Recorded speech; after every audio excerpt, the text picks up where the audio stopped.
good vacation type of thing. So yeah. All right. So just get it to me when you can on that.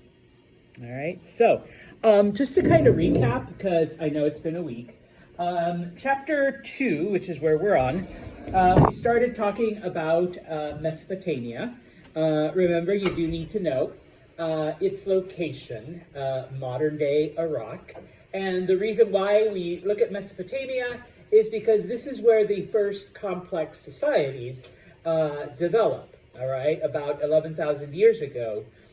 Remember, humanity for hundreds of thousands of years are basically hunter-gatherers, okay? And at some point, 11,000 years ago, humans discover that, yes, you can, in fact, get plants to grow on purpose. And, of course, animals, certain animals, all right, you could probably get them to stay with you, and then, your boy sheep and your girl sheep get together, you have baby sheeps, and now you have a supply of meat and wool and milk and all of this stuff, okay? And so little by little, okay, we see these settlements begin to grow into villages. Those villages become towns, and those towns become cities. And of course, with that, you get, some new things and humanity moving beyond just a very simple, like, family system where men hunted, women gathered. Okay? Now, before we jump into all of that, of course, all of these early societies, and of course Mesopotamia, okay, all happen near rivers, okay? And of course, the reason why is because there's the source of fresh water. What do we need water for in an agricultural-based society? For everything, yeah, but specifically, let's break it down. What needs water? Your crops, your plants need water. If you've got pigs and chickens and cows, they need water, okay? And of course, as humans, all right, we need it as well, all right? Now, this will always be true, okay? More food equals more people, all right? People aren't starving to death. People aren't dying because they have to go out and hunt and they're getting, stabbed by a mastodon or chewed apart by a saber-toothed tiger or whatever. And so in this case, the population continually expands so that now, with a surplus of food, okay, not everyone needs to be a farmer. So we expand beyond that. We expand into, creating things and making things and arts and all of these different social divisions. Okay. Now remember, this doesn't happen from January to March. All right. We're looking at a couple thousand years, okay, of change and shifting, so that eventually, all right, some of the social divisions we've talked about, city people versus farming people, okay, the people who are settled down in the cities and farms versus those pastoral groups, the ones that, both that transhumans, which go out and graze for a while and then come back, and of course those hordes that live in Central Asia. And then of course within, all right, all of these divisions, we do get the formation of social classes, all right? As certain people make more money, as certain things are viewed as more important than others, all right? And of course, as we get this expansion from villages to towns to cities and these social classes, and now we've got brick people and carpenters and wagon makers and all of this other stuff, we need rules. We need people to enforce them. We need people to make them. So we get the earliest bits of government. When we were hunter-gatherers, the best hunter or the strongest warrior was in charge, okay? But now, okay, that shifts. Most societies develop what's called a monarchy or a king, okay, who is in charge, and who's going to be the next person after the king dies? Their son, their child, their offspring, okay? So we see the development of that, all right? Finally, okay, and we've only briefly mentioned it, okay? And this is where we kind of jump into what we will continue with. During this time, and part of what helps, is the development of technology, okay? One of the earliest technologies is the invention of the wheel, all right? This allows us, better transportation, to invent things like wagons, carts, whatever, okay? Metallurgy, or working with various metals, probably the most important thing that the Mesopotamians discover. What do you get when you melt tin and copper and you mix them together? Bronze, yes. All right, I was going to say it's going to be, I can already tell you, it's going to be a test question. All right, so bronze, all right? This becomes so important that for thousands of years, it is the metal, all right? Pretty much everything is made out of bronze. Weapons, tools, statues, art, okay? It all comes from bronze, all right? Now, these are all the Mesopotamians doing this stuff, all right? This society that develops in Iraq between the Tigris and the Euphrates. Don't worry, we'll get to the other groups. But one of the other things, moving on then, one of the other things that begins to happen, okay, is that we have the Mesopotamians, once again, to thank for the development of writing, all right? Up until this point, everything had been oral. Everything had been kept by, Maddie was the village rememberer, okay? There was always someone in charge of basically just remembering these things. And when it was Maddie's turn to, pass on, all right, one of Maddie's descendants, okay, becomes the next village rememberer, all right? And so that way, things were preserved. But of course, we've talked about what is the problem with an oral tradition like that? Things get lost after the time. Yes, things get lost. For as much as we love Maddie and Mahalia, maybe, their memories aren't the best. And so there are... Not everybody's a storyteller. So sorry, Maddie, she really sucked at stories. And so Mahalia had to kind of fill in some things, make it a bit more exciting, because, Mom wasn't the best at keeping track of these things. So now she's kind of filling in with a couple of embellishments of her own. Like the old telephone game, I tell Mahalia that the sky is blue, and suddenly Tori is like, yeah, the phone is ugly, all right? Where did the message get lost, along the way? Okay, and so the development of writing, and especially, now, if all we have is just little small settlements with a couple dozen people, okay, telling stories and remembering things it seems okay. But once we get into these cities, and some of the cities in Mesopotamia had, close to 100,000 people, having a designated rememberer, all right, doesn't quite fulfill what society needs. And so, we need to keep track of things. We need to write things down. We need to have a record, okay? Now, the earliest writing systems are what we call a pictographic, all right, system, where a picture represents, okay, either a sound, okay, or typically what would happen is this picture would represent some kind of concept. And if you want to think about it, think of emojis, all right? If I send you this emoji, all right, what message am I transmitting? You're happy or expecting us? Yeah, let's go with happiness. Okay, let's keep it simple, Jose. Happiness, all right? That's the symbol for happiness, okay? Now, like I said, some of the symbols represented a sound, okay? But most of them represented this abstract thought, okay? Of course, the problem with that, Jose kind of perfected it, or said it perfectly. Would happiness be the only meaning on that one?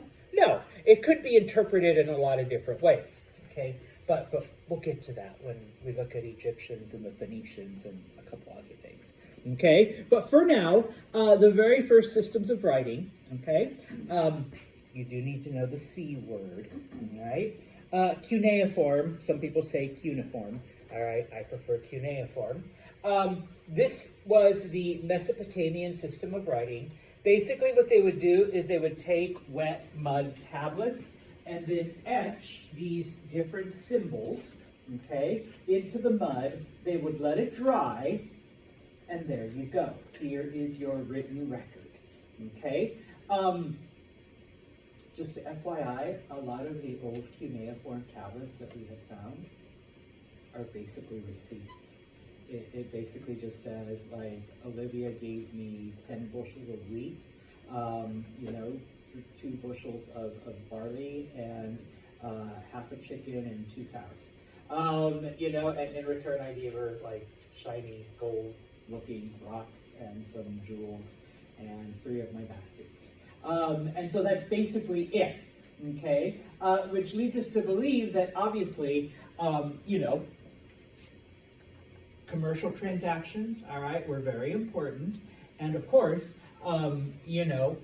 people felt the need to keep track of this, to make sure that, hey, Tori and I are good, we're exchanging stuff. It's nobody's cheating the other person. Now, not everyone knows how to read and write, okay? Even up until like maybe 125 years ago, here in the United States, all right, people were functionally illiterate, all right? My parents were from Mexico, and they were older. My mother never learned how to read and write until she was like 17. That's when she so for most of her childhood, it's like, that was just lines, right? And so because of this, we have a new social class that arises, okay? The scribes, the people that are in charge of keeping track of all this stuff, okay? Are they important? Oh yeah, all right? No longer do we have village rememberers, all right? But now the people that are in charge of keeping track of all this, so they become then part of the social classes. And if you recall towards the end, we talked about how the city was laid out. There was a canal that went through it, and the temple, the ziggurat. Well, those scribes now become a part of this hierarchy, and they're pretty high up there, okay? Now, I know I mentioned,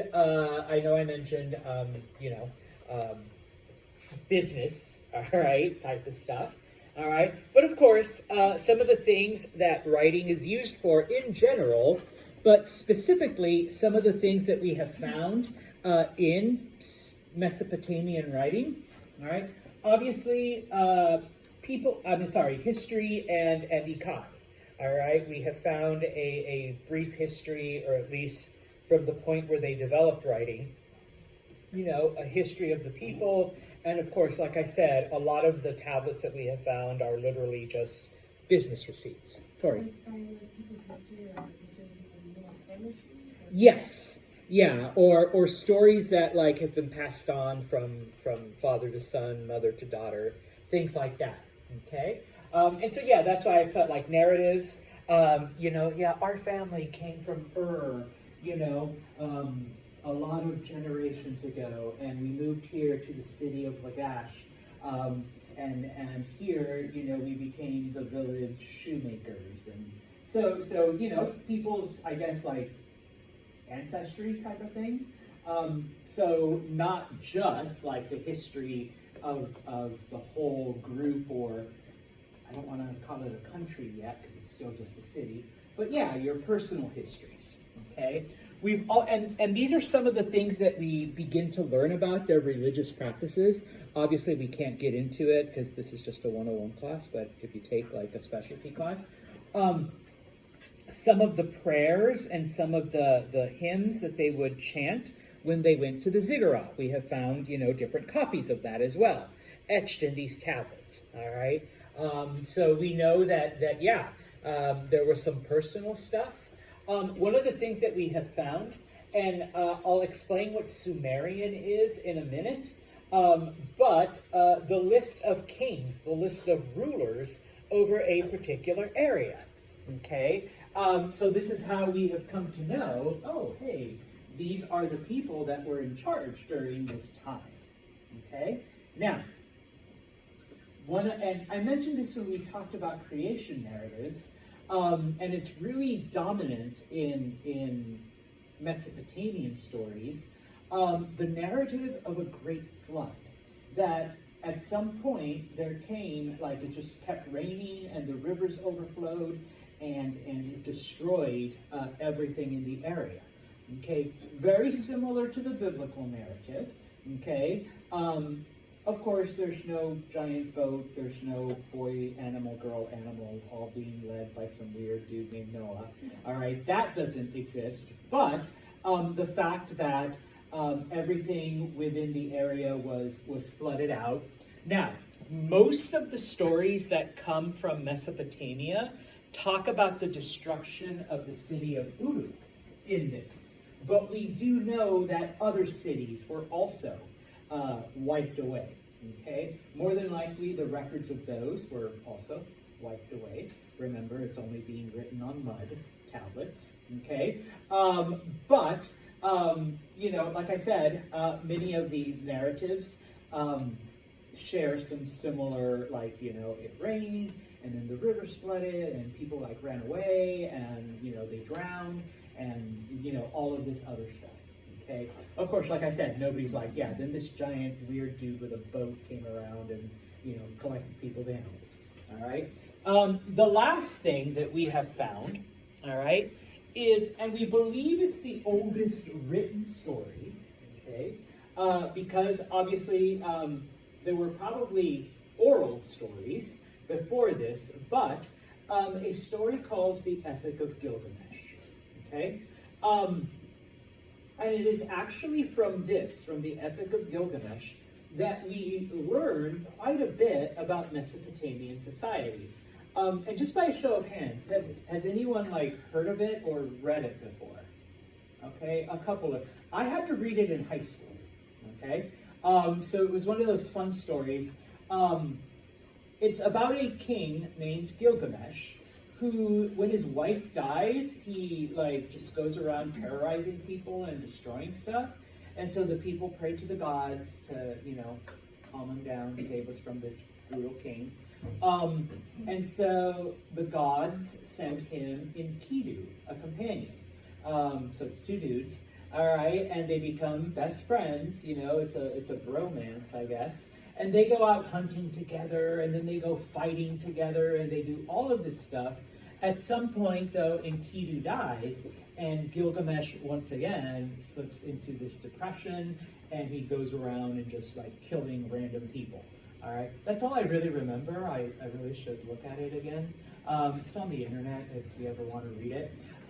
But from this, we actually piece together. Now, obviously, you can't take it all, but we piece together elements of Mesopotamian society, because you can learn a bit from a culture by its stories, okay? But at the same time, like, I'm sure if somebody read, one of our stories, it's like, dude, they were surrounded by vampires, and there was this, like, crazy chick named Bella, and this werewolf dude named Edward, and it was just like, well, no, that's not really our society, although the grayness, I mean, yeah, but that was in Washington, but it's pretty gray here, too.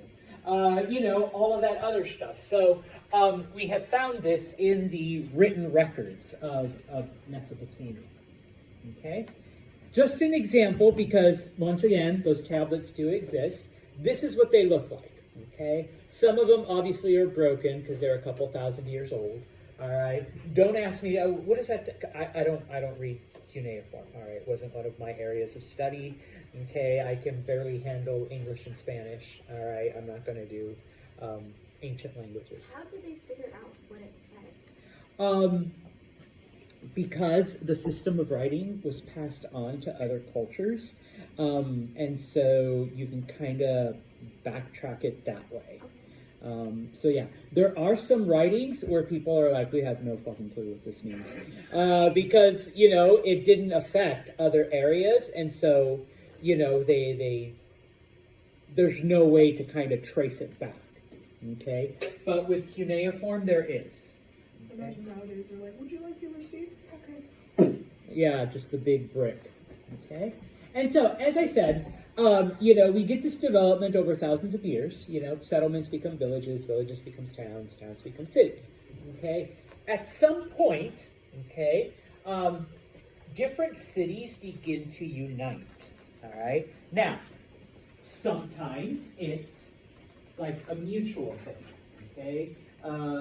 Our city has grown to the point where now we're right on the border of Olivia City. And so, Olivia City and Santos City combine into Santo Olivia. And so now it's a much bigger city. Okay? In most cases, though, the king of one city would just go and conquer the king of the neighboring city. And so now all of those areas are under the control of one king. Okay?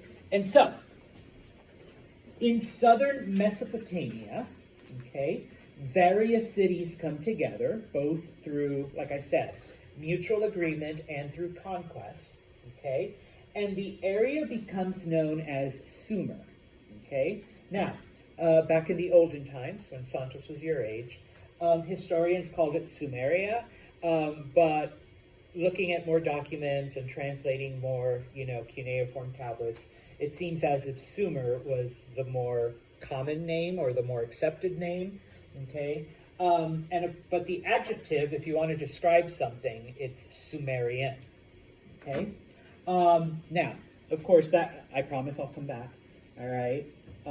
But when I talked about, one of the things that we found in the various tablets of writing, we found a list of the various Sumerian kings, the rulers of this area of southern Mesopotamia.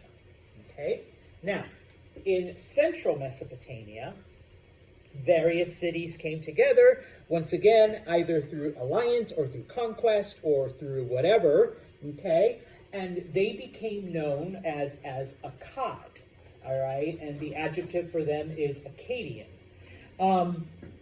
You can think of these as the first countries, I suppose, all right, or the first kingdoms, And so I promise I'll come back to this. I know some of you are still writing, But just to give you an illustration, the purple area is what eventually becomes Sumer, all right? The brown area is what becomes Akkad, all right? We'll eventually talk about the northern areas. This eventually becomes Assyria, all right? But we'll talk about them later. That's in the next chapter, But these two right here, Now, we've got two countries now. Like I said, it's been a couple thousand years, all right? One of the rulers of Akkad, one of the rulers of central Mesopotamia, a man named Sargon, he conquers Sumeria, he conquers Sumer. I still call it the old name, all right? He conquers Sumer, and with that, now, just as an FYI, even though I've been saying Mesopotamia this whole time, most of the things, the bronze, the wheel, the writing, was invented in the southern part, in Sumer, And so when the central Mesopotamians, when the Akkadians come in, they're like, whoa, these guys are way more developed. I mean, obviously we've got a better army, better weapons, we just kick their ass, all right? But these guys are way more developed when it comes to, scientific things, and they don't have to remember stuff. They just have people write it down, all right? And so they begin to absorb their art, their literature, their stories, all of this other stuff, And yes, because of this, we begin to see then the spread of these, Sumerian, these Mesopotamian ideas. And going back to one of Mahalia's questions, that's how we can go through cuneiform, because this system of writing is adopted by these other cultures that did not have a writing system before, And it influences their writing even further and further down the generations, So Sargon the Great, the only reason they call him the Great is because he was like literally the first conqueror that conquered like other areas besides the one he was ruling over. Okay, and so bringing you back to the map, okay, so eventually this brown area, okay, and the purple area come under the control of Sargon. Oh wait, where are you? Here you are. Let me do this real quick, okay. And so, yeah, eventually Sargon is able to bring everything in the brown area, with the brown line, I'm sorry, brownish, orangish, rust-colored, all right, under his control, all right? So he even turns around and conquers northern Mesopotamia, all right? Now, oops, wrong way. Before we jump into Egypt, and you can start taking notes, I suppose, but there is one more invention from the Sumerians that isn't in your textbook, or at least they don't mention it very prominently. Okay? The Sumerians, probably the most important thing that they did after writing, or I don't know, it's a tie, kind of, okay, is that they developed a system of keeping track of time. Okay? Because if you think about it, people before then, I mean, how did they know, all right, what time it was or what point in the day? Okay? You knew that the sun went up, it went across the sky, and then it went down. And then it was dark for a while, and then it happened all over again. Okay? Now, when it came to long distance timekeeping, the Sumerians were the first to develop a, see if I can spell this right, I always get it wrong, a lunar calendar. What do we mean by a lunar calendar? Isn't that like telling what it is by the moon phases? Yes, you base your when it is, good way of explaining it, I don't know. by no, that's perfect, by where the moon is, by the phases of the moon. Does anyone know how long it takes the moon to do a complete thing of all its phases? A lunar month is 28 days. Okay? It takes the moon 28 days to go from full moon to full moon, the entire cycle. Okay? Now, early cultures that used a lunar calendar, you know, they were able to keep track of certain things, but if you divide 365 by 28, you're not going to get an accurate year. Okay? Not even close. All right, but the Sumerians, the Mesopotamians, they weren't too concerned about that. All right, they had a way to keep track of longer times. Okay, but what about like just now, or if I say to one of you, I'll see you guys in an hour or in a little bit. Okay, it was the Sumerians that developed a timekeeping system that was based on 12s and 60s. Okay, they figured that was the most efficient way. Okay, how many seconds in a minute? 60. How many minutes in an hour? 60. How many hours in a day? 24. But if you divide that by 2? 12, whoever said that. Very good. Okay, how many months in a year? Okay. The Sumerians came up with a timekeeping, and if you want to research more, I'm not a math person, but it's called base 12, where everything was divided into, or multiples of 12, all right? They came pretty damn close to calculating, all right, the length of the day. It's actually like 24 point, blah, blah, blah, blah, blah, blah, infinitesimal, okay?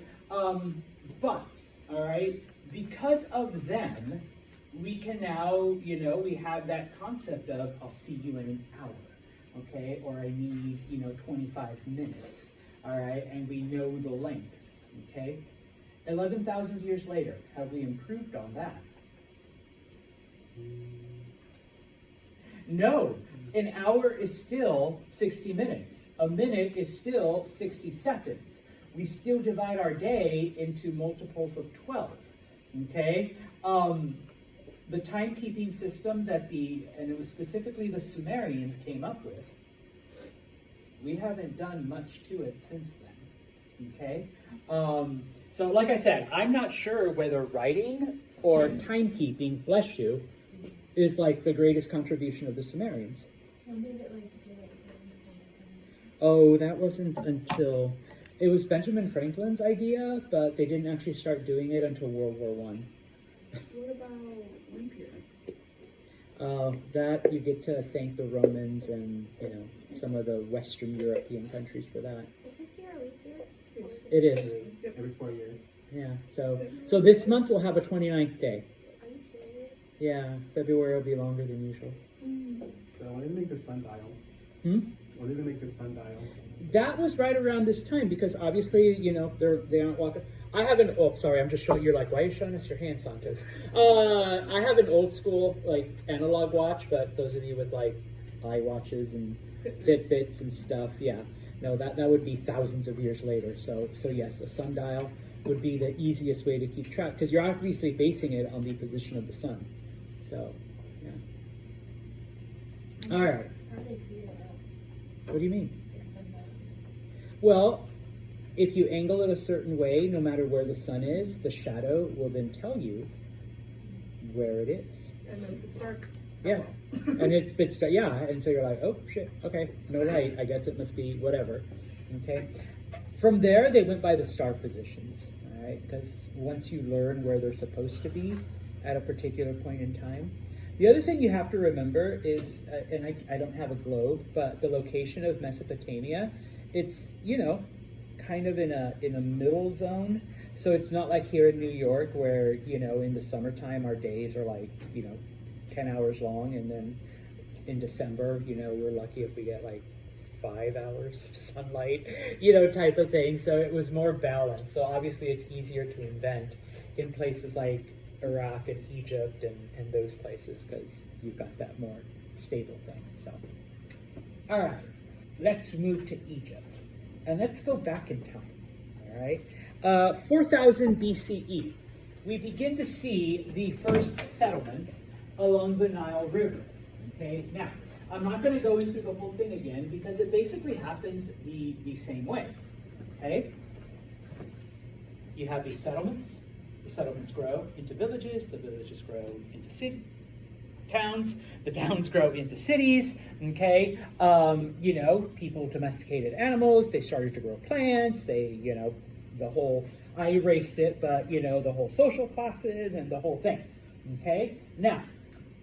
The one there's a couple of differences, but probably the biggest difference is that whereas in Mesopotamia, the cities remained separate from each other, and it wasn't until thousands of years later that they started uniting and were conquered by Sargon. It only took about 900 years in Egypt for the various cities to come together. Okay, whether it was through alliance or through conquest, and they called themselves Egypt. Okay, so they kind of, even though they got a later start, they developed a lot faster. Okay, some of the other differences. Okay, and this has to do more with you know, how Egyptian society then views things. The Tigris and the Euphrates would flood and destroy things constantly. Okay, so it kind of makes sense that they would have a story of a flood. Okay, whereas the Nile didn't do that. Yes, it did flood over, but when it did, it was predictable. They all knew at what time of the year the Nile was going to flood, and so they prepared for it. Whereas the Tigris and the Euphrates, they never knew. Okay, it could be random when suddenly there'd be a storm and everything would be wiped out. And so because of this, the harvests were more reliable. The people knew when they were needed to get ready for bad weather and for floods. And so they knew that, hey, it never floods past this point, so why don't we start building our cities over here and we'll be safe from, you know, the floods of the Nile. Okay, because it happened at the same times every year, okay, people could then, live their life and the rhythm of life, they knew. This is the good times. Have like floods and storms and icky. All right, but then it's like good again, and then there's like 1 week right here where it's floods and storms and gross, but then it's okay. Okay, so people knew and people got ready. Okay, now one of the reasons why Egyptian society was able to unite quicker, all right, is because Egypt was a bit more isolated than Mesopotamia was. All right, Mesopotamia had contact with other cultures. It was pretty open, whereas Egypt was surrounded. To the north, Egypt had an ocean. Okay, people still aren't traveling oceans that easily yet. Okay, to the south and to the west and to the east, there were deserts. Okay, only really, really brave, hardy souls are going to cross the desert. Okay, to the south of Egypt, because the Nile actually goes very, very deep into Africa, but at some point near modern-day Sudan, there are these incredible waterfalls, much larger than Niagara. And remember, we're talking about like 6, 7, 8,000 years ago. People have no way of going around them. People have no way of going up or over or side or, just hop in a helicopter, you're up. No, none of that. So once they get to them, it's like, okay, well, shit, I guess we're done. And then they go back. So in this case, because Egypt was a bit more isolated, they came together a lot quicker. Okay? And so here's the map then of early Egypt. And yes, so they did have contact with outside civilizations via modern-day Palestine, but towards other areas, okay, Egypt was cut off, whereas Mesopotamia was a bit more open, okay? Now, if you look at the map, and all of this is in your textbook, the purple area was where there were settlements, okay? So if you look, all right, most of the settlements, okay, are within maybe 10, 20 miles of the Nile River, okay? And then once you get here, it kind of spreads out, so you get more settlements there, all right? It tells you the word cataract, it's also the thing that your grandpa has in his eyes, but it's just a fancy word for waterfalls, okay? There are a series of waterfalls once you get past Sudan where it, at least back then, it was just impossible to get through, okay? Basically Egyptian society ended at that first big waterfall, okay? Now, a little bit of trivia. Might help you win trivia night at a bar sometime, or just, bet with your friends, okay? People always ask, Mr. Santos, why does it say Upper Egypt down here and Lower Egypt up there, okay? Did someone, mess up the map? Okay. No, okay? Because most rivers in the world, well, pretty much all rivers in the world, either go from north to south, east to west, west to east, or some combination of that. The Nile is the only one that goes from south to north. And we don't label things along rivers based on geography, but how the river flows. So upper is always where the river starts, which is like way down here. Okay, so that's the upper Nile. And then lower is where it empties. It empties right here. So that's lower Egypt. Okay. For whatever reason, the Nile is kind of an oddball when it comes to rivers on the planet. Most other rivers, like I said, north to south, east west, west east, or some combination. All right. Actually, the St. Lawrence goes like this. So it's Nile-ish, I want to say. Okay, that's why some people ask, well, Santos, why does it say Upper Canada here and Lower Canada when that's high? Well, it's because of that, because that's the direction that the St. Lawrence goes. Okay, so win at trivia night. Now, okay, a little bit more about Egyptian society. Okay, because they came together sooner, they developed, government and laws and rules. Okay, the Egyptian kings became known as pharaoh. That was the title that they gave them. Number one. Number two, one of the things we learn about religion and Egyptian religious beliefs, there's a lot. I am not going to get into all of it. Unfortunately, this is, once again, just a History 101, not Egyptology. Okay. But you do need to remember the concept of Ma'at. Ma'at is the name of one of their gods, but it is also the idea of order and justice in the universe. Very similar to the Chinese yin and yang, where everything has to be in harmony and everything has to be in balance. Okay? And so basically they explained, yeah, sometimes we do get floods, sometimes we do get natural disasters. That's just the universe trying to fix itself, okay? Because something threw it out of whack, and now it's just trying to make itself right. Okay, so yeah, maybe we will have 2 weeks of really shitty weather, all right? But at the end, the universe will be back in order, the way it's supposed to be, okay? Now, Egypt, once again, because they did develop all of this a lot quicker, they were ruled over, and we're talking about like from the beginning of Egypt all the way until it's conquered by Alexander the Great. It was ruled over by 31 dynasties.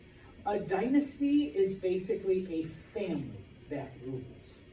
Okay, so yes, it might go from father to son, father to son, father to son. All right. But what if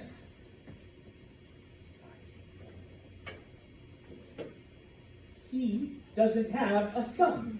Well, then it goes to the brother, okay? Or it goes to the nephew, or it goes to the cousin, male cousin. All right, guys, you need to sit up here so I can use your examples. All right, so the male cousin. But it's still within the same family, okay? It's not like some other family jumps in and says, well, you don't have any kids, so yeah, I'm going to take over, all right? Not to say that it didn't try to happen, all right? But typically it would stay within the family, okay? Now, the history of Egypt, once again, from the very beginning all the way until Alexander the Great conquers, is divided into 3 periods: the Old Kingdom, the Middle Kingdom, and the New Kingdom. All right? Unfortunately, once again, because it is a 101 class, we're only going to look at a couple things in the Old Kingdom, 1 or 2 things in the middle, and then, several things in the New Kingdom. But we can't get into, like, pretty much every pharaoh and what everything happened and all this stuff. All right? Which is, I highly recommend taking an Egyptology class. All right? Now, so the Old Kingdom, okay, went for about 500 years, from 2686 until 2181 BCE, okay? You don't need to remember that. What you do need to remember is that during the Old Kingdom, some of the first pyramids were built, okay? That's how old they are, okay? The way some people put it, like, we're actually closer to, the time of Jesus than Jesus was to the pyramids, okay? It was that long ago, all right? And so when you see those things, it's like, holy crap, like over 4,000 years old. Yes, they were built to last, okay? During the 3rd and 4th dynasty, all right, the Great Pyramid of Giza was built, all right? That's like the big one that you see in all the pictures. It's still around, all right? So that one wasn't built until a couple hundred years, all right, into the Old Kingdom, okay? What were pyramids? Because I've heard all kinds of weird, crazy shit, all right? They were basically just royal tombs, all right? That is where the Pharaoh's family, okay, were buried, okay?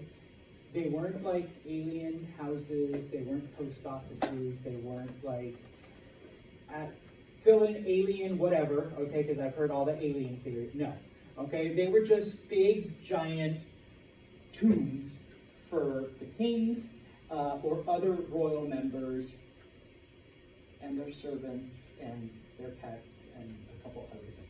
We'll get into that in just a minute. Okay? Now,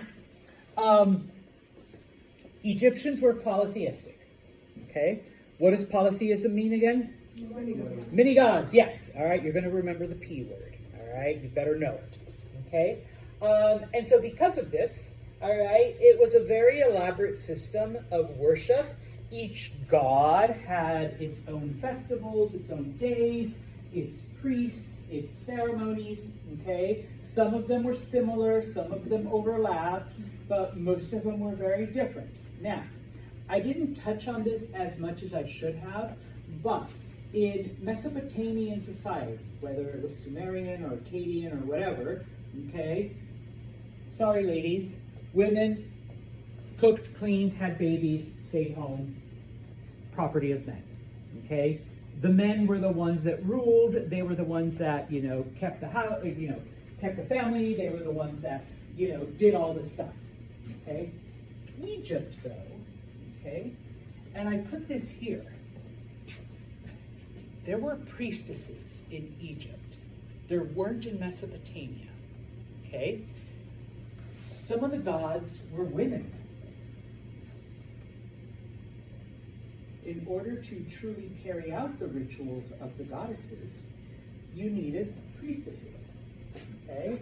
And so, not to say, ladies, that Egyptian women in the Old Kingdom had all of these rights, but if you were a priestess, then you were kind of at the same level as the priests, because you did the duties of the goddesses. Okay, so I suppose if you wanted some equality, you could just join the priesthood. All right.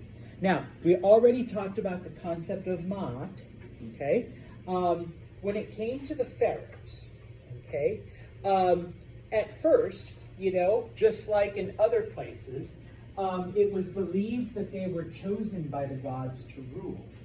Eventually, though, okay, Egyptian religion kind of changed during the thousands of years, so that by the time we get to the Old Kingdom, all right, they believed that the pharaohs weren't just chosen by the gods, but they were descended from the gods. Specifically, the god Re, and depending on which translations you read, sometimes he's called Ammon, sometimes he's called Ammon-Re, okay, who was the sun god.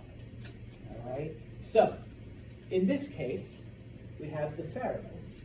And as we talked about last week, the king is chosen by the gods. So if you rebel against the king, you're rebelling against the gods. But in Egypt, if you rebel against the king, who are you actually rebelling against? A piece of God, right here, okay? Because his great-great-great-great-great-grandfather is the sun, okay? So you're like really shitting with the universe, all right, if you try to overthrow the king. The pharaoh, all right, in that regard. Okay, I'm gonna stop right here.